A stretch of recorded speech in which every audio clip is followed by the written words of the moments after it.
Ya, gracias.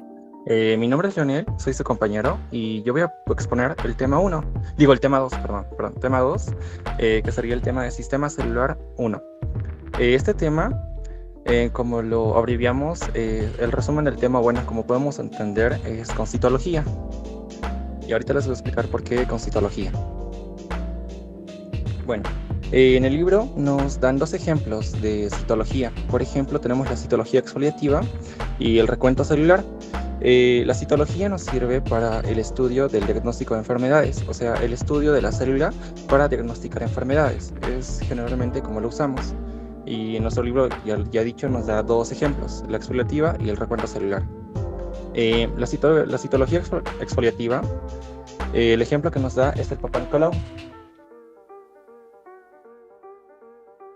El ejemplo que nos da es el Papa Nicolau. Y yo les voy a explicar cómo es que se hace un Papa Nicolau y cómo, cuál es el proceso que se lleva. Bueno, ¿se puede ver las imágenes, o sea, nítidamente? ¿Me podrían confirmar, por favor? Sí. Sí se ve. Ya. Sí se ve. Ya, gracias. Bueno, no tengo un puntero, pero la citología exfoliativa en el Papa Nicolau lo que se hace es recolectar muestra de mucosa del cuello uterino para su estudio en placas histológicas en el microscopio. Ahí tenemos al espéculo, que es una herramienta a la cual primero se introduce para abrir la vagina y así meter el cepillo, que en este caso el cepillo nos va a raspar un poquito de la mucosa y del cuello uterino, y ese cepillo se va a pasar por una placa histológica para llevarlo al microscopio y hacer el estudio para diagnosticar si tiene cáncer de cuello uterino o no. Bueno, aquí les voy a leer un resumen rápido que es la citología. La citología exfoliativa tiene por objeto el estudio de las células descamadas de la superficie corporales, principalmente para determinar la presencia o ausencia de enfermedades neoplásicas. Bueno, les voy a mostrar cómo es una placa histológica de lo que vemos en el microscopio una vez recolectado la muestra o la mucosa en este caso. Esto, ¿se puede ver? Sí, se puede. Sí. Ya, gracias. Lo que se ve en el microscopio, una vez recolectada la muestra, dependiendo a qué tipo de tintes usemos, es esto. Así es, de ese tamaño se puede ver una célula y se puede ver si hay células las cuales tienen cáncer o no. En este caso, aquí tenemos unas muestras de placas histológicas que son 2. Ya. Ahora pasemos con el siguiente ejemplo, que sería el recuento celular. Les voy a leer primero el concepto. El recuento celular es un recuento de células sanguíneas completo que se usa para diagnosticar y vigilar infecciones. El recuento celular nos sirve para diagnosticar, más que todo en el ejemplo del libro, es los tipos de anemia. Aquí voy a leer qué es una anemia para que tengan entendido el concepto. La anemia es una enfermedad en la que el número de glóbulos rojos o la concentración de hemoglobina en los glóbulos rojos es inferior a lo normal. Afecta sobre todo a mujeres, niños y niñas. Bueno, ya. Se los he colocado imágenes para entender mejor y así explicarlo mejor. Bueno, lo primero que se hace es la extracción de la sangre. Generalmente se usa la parte del brazo. Aquí tenemos una imagen donde nos podemos ver. Ahí está. Ahí tenemos el brazo y se le coloca un torniquete para que las venas se noten más, donde se procede con una jeringa a sacar una muestra de sangre y eso se coloca en un frasquito de muestras. Esa muestra luego se va al laboratorio y igual se coloca en una placa y se le ve en el microscopio. Ahora aquí tenemos otra imagen donde podemos ver cuál es lo normal y cuál es la anemia. Ahí tenemos una muestra, bueno, en un dibujito donde está cómo se vería la sangre si fuera normal. A su lado tenemos la comparación, cómo sería la sangre si tiene anemia. La diferencia es obvia, hay menos presencia de glóbulos rojos y de diferentes tipos de componentes de la sangre. Bueno, ahora sí les voy a mostrar las placas histológicas. Bueno, el recuento celular, lo que estudiamos ahí en el ejemplo de la sangre es el tamaño, la forma y el número. Nos enfocamos en eso. Ahora vamos a ver los tipos de anemia. Aquí tenemos la anemia ferropénica. Esa anemia es causada por la falta de hierro, lo que hace es que los glóbulos rojos sean más pequeños de lo habitual y no haya mucha presencia de ellos. A su lado tenemos a la anemia megaloblástica, que como su nombre lo dice, es causada porque los glóbulos rojos tienen un incremento de tamaño. Por ejemplo, ahí tenemos las dos comparaciones. Tenemos una muestra donde los glóbulos rojos son pequeñitos y la otra donde son grandes o anormalmente grandes. Ahora tenemos la anemia por falciforme. La anemia por falciforme se le conoce también se llama anemia por anemia,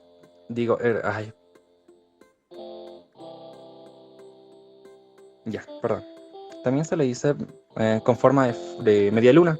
Ahí tenemos dos muestras donde podemos ver bien por qué le dicen así. Porque claramente el glóbulo rojo, en vez de tener su forma normal de circular bicóncava, tiene forma de media luna, o más o menos parecido a una media luna. Tiene una forma recta, como si estuviera cortado. Ya. Eso es la parte de introducción. Ahora vamos a ver la historia. ¿Se puede ver? Sí. Sí, se puede ver. Ya, gracias. Bueno, ahora vamos a ver la parte de la historia. Vamos a comenzar con el señor Robert Hooke. Robert Hooke en 1665 fue un científico el cual describió celdillas en una tapa de corcho. Yo me tomé al igual que ustedes tuve la duda de cómo es que se veía las celdillas, así que aquí tenemos la muestra. Veía más o menos algo así, algo muy similar a esto. ¿Ven la imagen donde hay una especie de plantita con esta? Eso es lo que vio el señor. Ahí voy a leerles su concepto. Robert Hooke fue un científico inglés considerado uno de los científicos experimentales más importantes de la historia de la ciencia, por sus grandes aportes.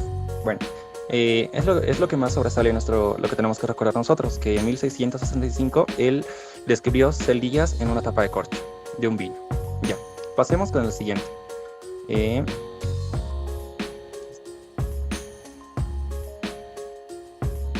Ya, vamos a pasar con el siguiente. Vamos a pasar con Anton van Leeuwenhoek. Leeuwenhoek en el libro no tiene ninguna fecha, así que solo para entenderlo mejor, coloqué su fecha de nacimiento, que sería el 1632, para que tengan una idea de cuánto tiempo de diferencia hay. Anton van Leeuwenhoek, conocido como el padre de la microbiología, fue un comerciante neerlandés que además sobresalió por ser el primero en realizar observaciones y descubrimientos con microscopios cuya fabricación él mismo perfeccionó. Bueno, como les dije, como leí el concepto, Leeuwenhoek fue un vendedor de telas, que él era un vendedor de telas, el cual en la época una de las cosas más valiosas para los comerciantes era las telas, porque una tela son muchos, pero muchos hilos entrelazados, y entre más entrelazados y entre más juntitos estén, tenía mayor calidad, y también dependiendo de qué material estaban hechos. Por eso era que ellos usaban como lupas, pero específicamente para eso, para comprobar la calidad. En este caso, Leeuwenhoek fabricó un microscopio, el cual es este. Ese es el microscopio real de Leeuwenhoek, donde les voy a explicar cómo es que funciona. La verdad es muy simple cómo funciona. Ahí donde dice lente, es un lente, porque al final es un lente. Donde dice aguja para colocar muestra, es donde se coloca la muestra. Así de simple. Es un microscopio muy simple, pero tenía un aumento de 2 micrómetros, lo cual nos da la capacidad de ver diferentes tipos de microorganismos. Así como ven en la imagen, en esa puntita se le colocaba la muestra, ya sea de diferentes cosas, ya sea barro, ya sea una gotita de agua o diferentes tipos de cosas, y el lente es por donde se veía y ahí daba un aumento. Leeuwenhoek, con todo su conocimiento y con su microscopio, ya que él mismo lo perfeccionó, nos dio diferentes tipos de... escribió un cuaderno donde él dibujó y relató todo lo que vio. Es así que esta persona, aquí tengo muestras reales del cuaderno de Leeuwenhoek, que las conseguí. Ahí tenemos. Una tenemos, ¿se puede ver? ¿O está un poco borroso?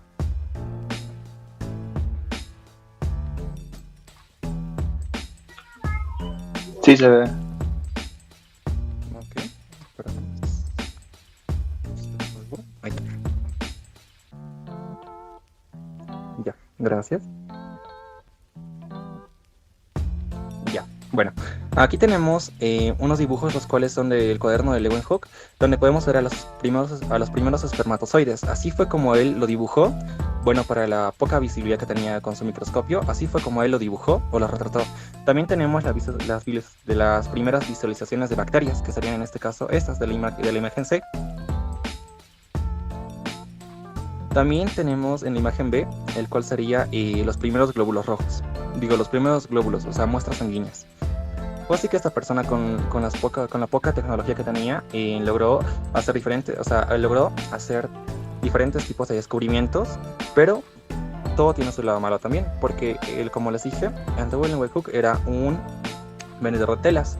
En este caso, él una vez recolectando todo y viendo todo, o sea, viendo aguas estancadas, viendo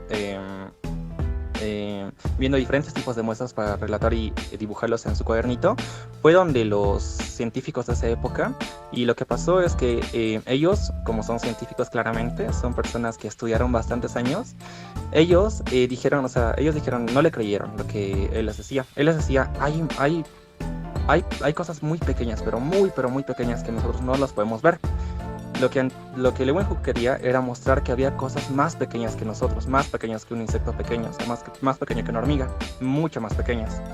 Fue así que él, con su cuadernito ya dibujando todo y retratando todo, lo que vio fue donde los científicos, y ellos no le creyeron, porque simplemente era un vendedor de telas. Fue así que él intentó diferentes modos para que su libro sea conocido, pero por los mismos científicos no se divulgó esa información. Fue así que él murió sin ningún reconocimiento. Eso fue años después que sus hijos mandaron a un científico, y el científico, al ver las muestras y al ver el cuadernito, se dio cuenta de que Leeuwenhoek había hecho un gran paso en el descubrimiento de los microorganismos. Ya. Ahora vamos a pasar con el siguiente. Robert Brown. Perdón, no sé cómo se copia una cosa mal. No lean este concepto, perdón. Robert Brown fue un científico el cual descubrió el núcleo de la célula. Es muy sencillo de entender. Este señor de acá es Robert Brown. Él lo que hizo en 1831 es describir el núcleo. ¿Qué es el núcleo? El núcleo era una célula, bueno, con la capacidad de los microscopios de la época, era muy notorio, porque es como una manchita negra dentro de la célula. Ahí tenemos una muestra, de la cual es más o menos como lo vio él con su microscopio. Es así, vio algo parecido a eso. Vio esa célula y con esa manchita negra, y él dijo, ¿por qué todas las células tienen una manchita negra? Fue así que él dedujo y sacó el nombre, bueno, le llamó a esa manchita negra como núcleo. Y ese es su microscopio. Bueno, pasemos con el siguiente. Pasemos con von Mohl. Von Mohl, en 1835 a 1839, describió a detalle la formación de nuevas células en algas filamentosas y dijo que aparecían por bipartición. Esto es muy simple de entender. Describió la mitosis. ¿Qué es la mitosis? La mitosis es cuando una célula se divide. El proceso mitótico. Él estuvo observando con calma cómo las células se dividían. Fue así. Eso es aporte. Pasemos con la siguiente. Bueno, ahora pasemos con Matthias Schleiden y Theodor Schwann. Matthias Schleiden y Theodor Schwann, en 1838 a 1839, ellos dos propusieron la teoría celular, que lo voy a leer en el concepto. La teoría celular es el principio fundamental en la biología y médica, que nos establece que todos los organismos vivos están compuestos por células y que la célula es la unidad básica de la vida. Bueno, el botánico y zoólogo Matthias Schleiden y Theodor Schwann, lo que ellos dos se juntaron y dijeron de que les voy a explicar ahorita cómo es la cronología de todo eso. Con los avances de la época, porque recién estaban descubriendo todo esto de la célula y de todo eso, era algo nuevo, era algo nuevo. Ellos comenzaron a estudiar placas y tejidos de diferentes tipos de cosas. En este caso, como eran botánico y zoólogo, lo que ellos estaban haciendo era ver diferentes tipos de muestra de tejidos o células de animales o de plantas. Y ellos se percataron de que en todo ser vivo hay células, y es ahí que deducen que todos los organismos vivos están compuestos por células. Fue Schwann quien propuso la teoría celular. Pasemos al siguiente. Vamos a pasar con Purkinje. Su nombre es John Evangelista con Purkinje. En 1840, él lo que hace es acuña el término protoplasma. ¿Y qué significa protoplasma? Protoplasma significa material viviente dentro de la material viviente dentro de la célula. Lo que nos quiere decir es que todo lo que está dentro de la célula está vivo, o más o menos un concepto. Bueno, en ese tiempo, como era algo nuevo, daban conceptos locos, pero como dicen, de la locura se llega a lo correcto. Lo que él dijo, sí tiene razón, o sea, sí tiene razón que la célula por dentro está funcionando con organelos, pero no es que están vivos. Ya. Pasemos con el otro. Pasemos con August Weismann. August Weismann lo que dio, lo que dio en su teoría, en lo que aportó, es que todas las células tienen un origen común. En este caso, todas las células actuales tienen sus orígenes en células ancestrales. Como lo dijo en un ejemplo el doctor Kevin, todas las células que estamos compuestos ahora tienen un origen común, o sea, tienen un antepasado, es lo que nos intenta decir. Aunque son afirmaciones un poco locas, o sea, que no están del todo correctas, pero así poco a poco fuimos avanzando. Ahora pasemos con lo siguiente. Rudolf Virchow, en 1855, dio que toda célula procede de otra célula preexistente por división de esta, o más conocido como omnicélula célula. Rudolf Virchow dio este concepto en 1855 diciendo de que todas las células se dividen y, o sea, células madres dan hijas a células madres dan origen a células hijas. Es el mismo, yo lo veo que es el mismo concepto con August Weismann, o sea, más o menos parecido. Como les dije, están dando diferentes teorías porque en ese tiempo era algo nuevo. Es así que con todas estas aportaciones, hoy en día sabemos que la célula es la unidad vital, la unidad anatómica, unidad fisiológica y unidad genética. Ahora, para que entiendan mejor toda la cronología, hice como un cuadrito para que se entienda mejor. Bueno, vamos a pasar primero con Robert Hooke, el cual nos describió las celdillas en el corcho. Un dato random es de que las celdillas en el corcho, por el nombre de célula y la traducción, o sea, por el nombre de celdilla, se tradujo a célula. Por eso es que aquí lo conocemos como célula y ahora se conoce como célula. Solo fue un error de traducción y por eso es que ahora le conocemos como célula. Bueno, luego pasemos con Anthony van Leeuwenhoek.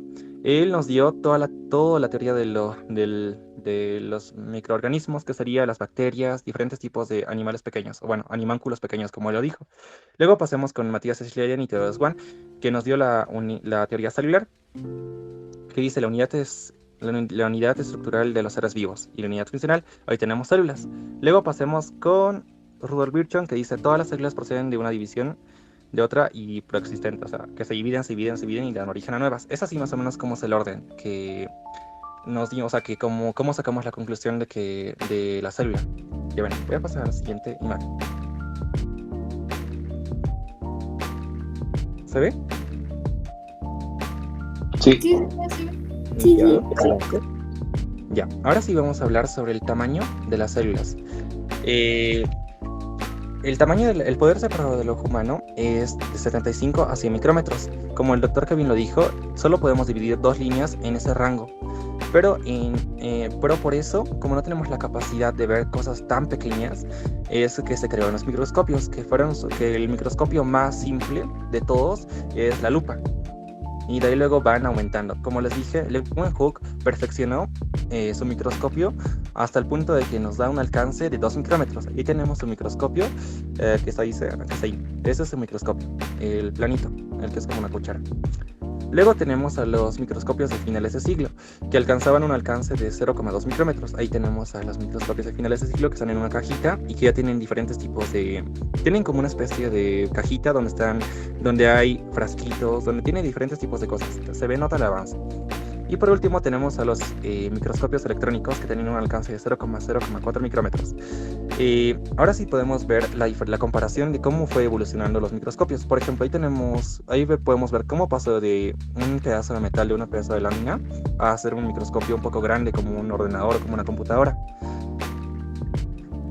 Y dependiendo también de eso, los actuales nos dan un mayor alcance. Ya, ahora vamos a pasar con la forma de las células. La forma de las células va dependiendo a qué lugar de la qué lugar en el cuerpo esté, o sea, en qué parte del cuerpo esté.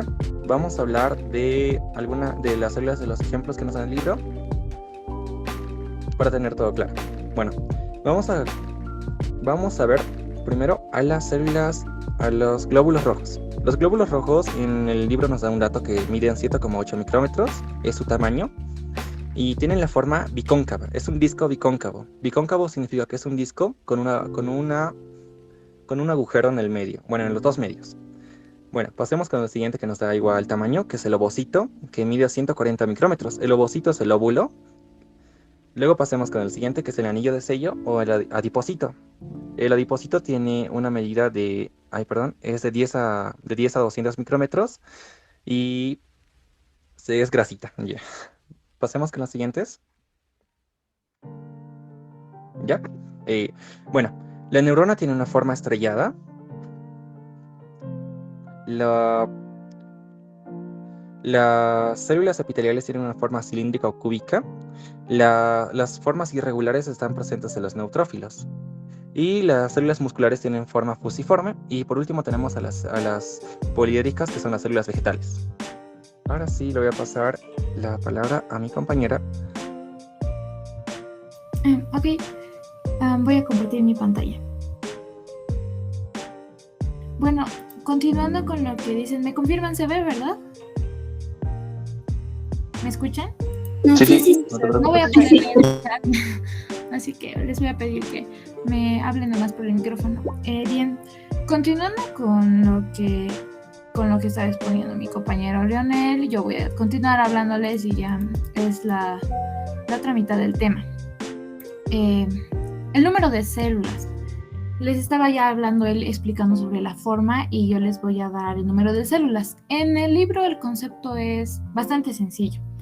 Nos dice que tenemos 75 billones de células, de las cuales 100.000 millones son neuronas. Bien, entonces eso es lo que nos considera. El número de células, pero, de un organismo pueden variar de una a otra, denominándose unicelulares, que son los protozoos y las bacterias, hasta numerosas células que, como el nombre lo dice, son las pluricelulares. Y bueno, en nuestro organismo, como ya les decía, son 75 billones.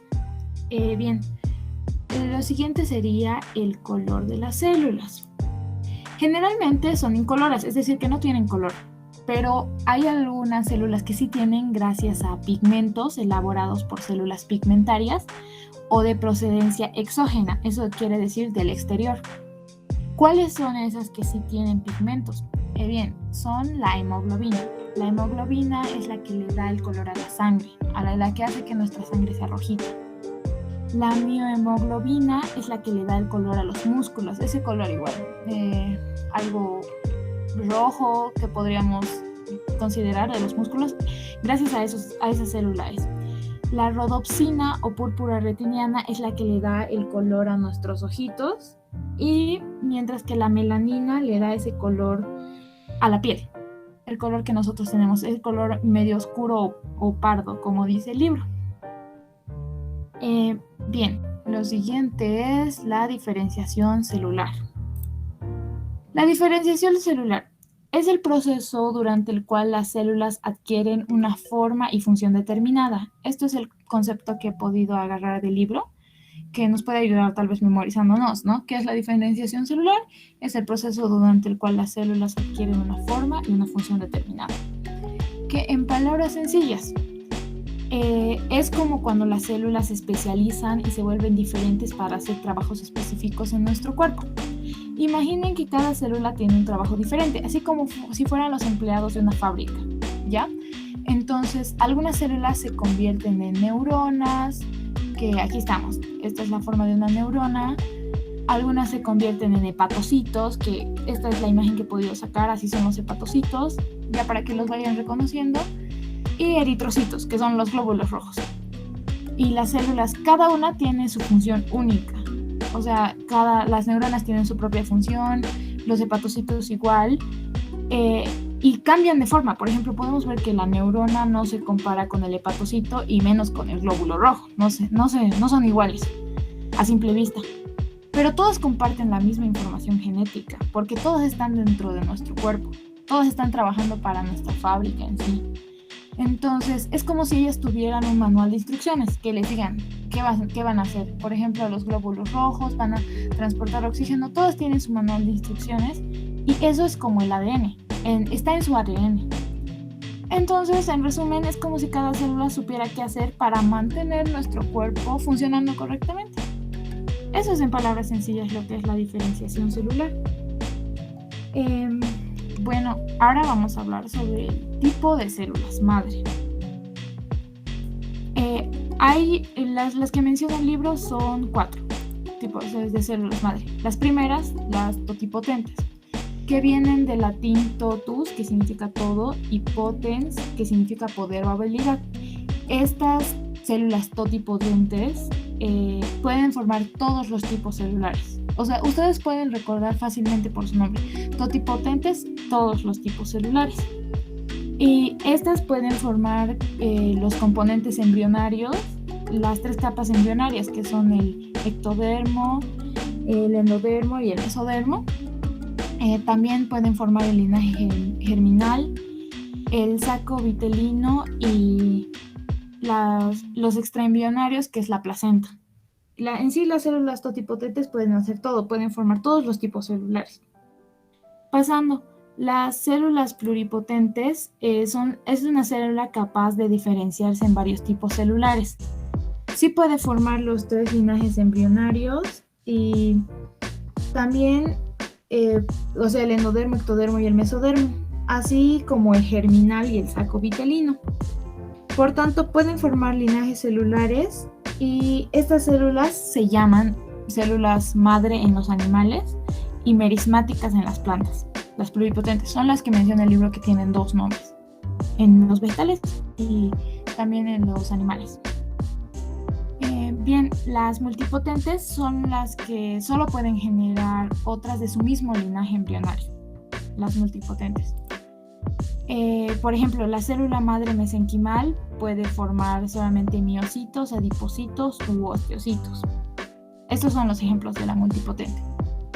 Y por último, las unipotentes, que también es fácil de recordar porque unipotentes pueden formar únicamente un tipo de célula en particular. Y eso es todo. La unipotente es la más resumida y la más fácil de acordarse, según yo.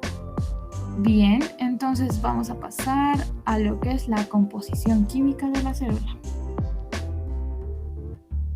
Ok. Aquí, ¿cómo se compone la célula? Químicamente, por agua, átomos que son el carbono, oxígeno, nitrógeno. Bueno, en sí son más el hidrógeno sería, pero en el libro solamente está así que es necesario que solo lo recordemos así para que no haya confusiones. Átomos se pueden acordar de eso. Los iones igual, que son el calcio, que tiene 2 cargas positivas, el sodio, el potasio, el cloro y el hidrógeno. Y ya el doctor Kevin nos había dado una mnemotécnica para que nos podamos aprender los iones. Bien, continuando, las moléculas.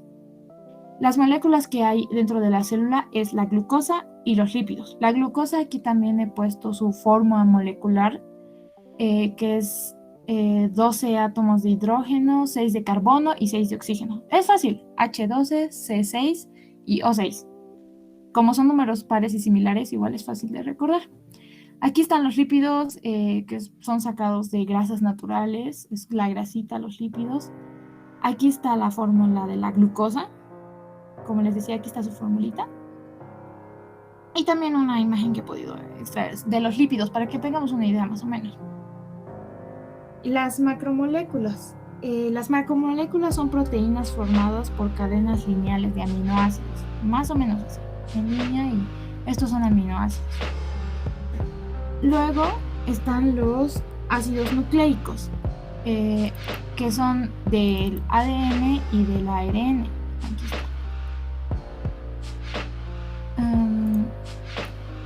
Es una imagen igual.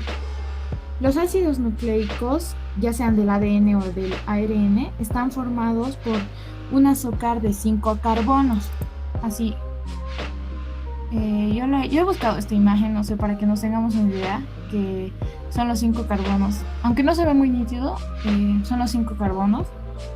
Y también, ya sea de ribosa o desoxirribosa, ya que los de la ribosa son del ARN, ribosa ARN, y desoxirribosa es del ADN. Eso nos tendríamos que acordar, que también están formados por un grupo fosfato. El grupo fosfato es este de acá. Ven una P con los oxígenos, ese es un grupo fosfato. Entonces está conformado por ese y una base nitrogenada. Las bases nitrogenadas son estas: la adenina, la timina, la guanina, la citosina. Bien, por ejemplo, la timina y la adenina están formadas por 2 puentes de hidrógeno. Esa fue pregunta de examen, yo la tengo resaltada, que en las clases del doctor nos dice, esas por 2 puentes de hidrógeno. Luego la guanina con la citosina está formado por 3 puentes de hidrógeno. Bien. Luego, continuando, eso es. Ahora vamos a hablar sobre las diferencias entre células. Por ejemplo, la célula que hay aquí en el dibujo grande es una célula eucariota, animal. Pero ahora voy a hablarles un poco sobre la diferencia entre la célula animal y la célula vegetal. Aquí está. Aquí una imagen. Por ejemplo, la célula vegetal tiene membrana celulósica o pared celular. Bien, esta partecita aquí incluso lo indica. La célula vegetal tiene, y la célula animal, por otro lado, tiene una pared celular simple. En cambio, esta es como que más ancha, podría decir, pero en el libro está como tal, que la célula animal tiene una pared celular simple. Luego, la célula vegetal presenta plastidios o cloroplastos, que son estos. Por otro lado, la célula animal no tiene plastidios, no hay de estos aquí. Luego, la célula vegetal tiene numerosas vacuolas. Aquí solamente indica uno, pero el libro nos dice que tiene muchas. Y en cambio, la célula animal tiene un número de vacuolas reducido. La célula vegetal tiene muchas y esta tiene poquitas. Luego, la célula vegetal nos dice que no tiene centrosoma. Por otro lado, la célula animal sí tiene, que son estos como fideitos. La verdad yo los reconozco así. La célula animal tiene, en cambio la célula vegetal no. Carece de centrosoma. La célula vegetal tiene lisosomas. No, perdón. La célula vegetal carece de lisosomas. No tiene. En cambio, la célula animal sí tiene lisosomas, que son estos de aquí. Luego, la célula vegetal sí realiza fotosíntesis, obviamente. Y por otro lado, la célula animal no realiza fotosíntesis porque es algo netamente de las plantas y etcétera. La célula vegetal tiene nutrición autótrofa, es decir, ella se alimenta autótrofa, y la célula animal en cambio tiene nutrición heterótrofa. Esas son las principales diferencias entre la célula animal y la célula vegetal.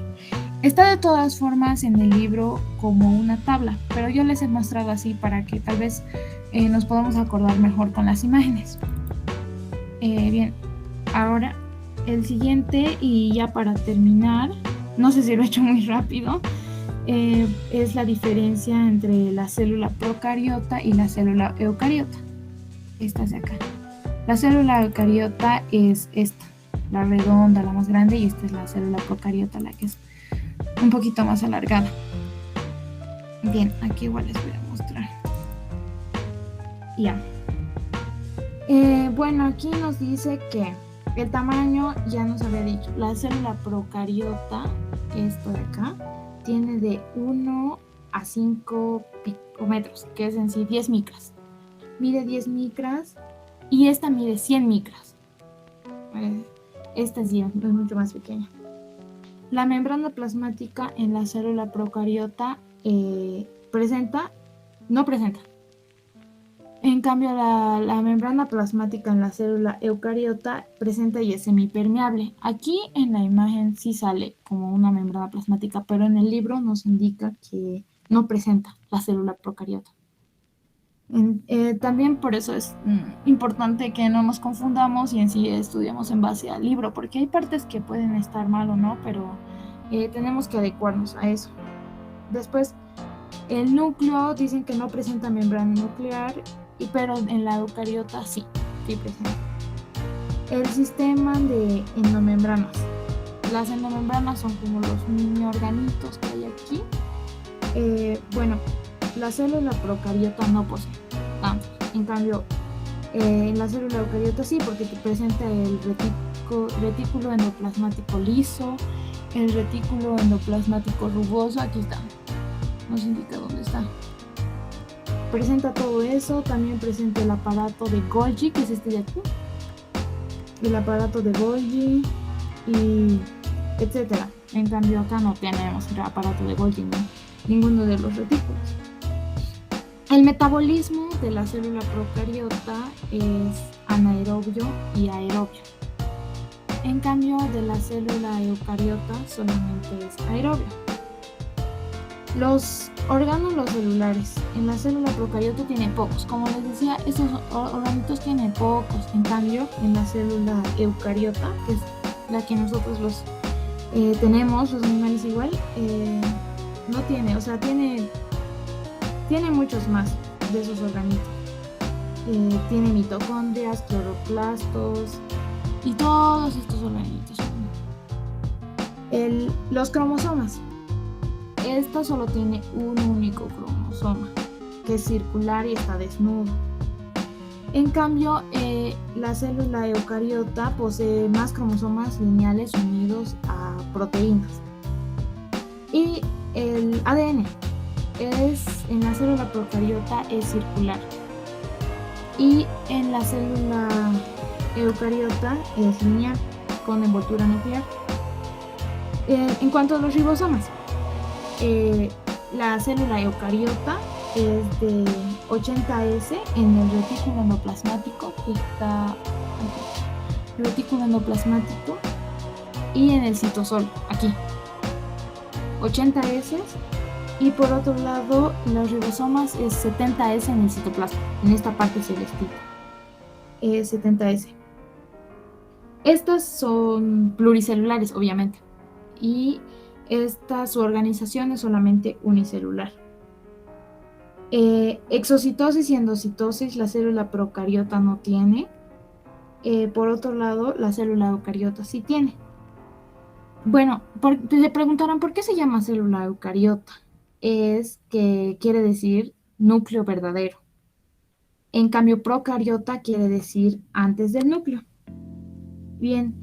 Luego están las proteínas que están sintetizadas en el núcleo en cuanto a la célula eucariota, y en la célula procariota están sintetizadas en el mismo compartimiento. Igual, de todas formas, hay una tabla que es la verdad algo larguita, que está en el libro, y esa es la última parte de nuestro tema. Espero haberles podido ayudar y explicar un poquito con dibujos y con este mapa mental. Si tienen alguna pregunta o de lo contrario, ya he terminado la exposición. Y muchas gracias por su atención.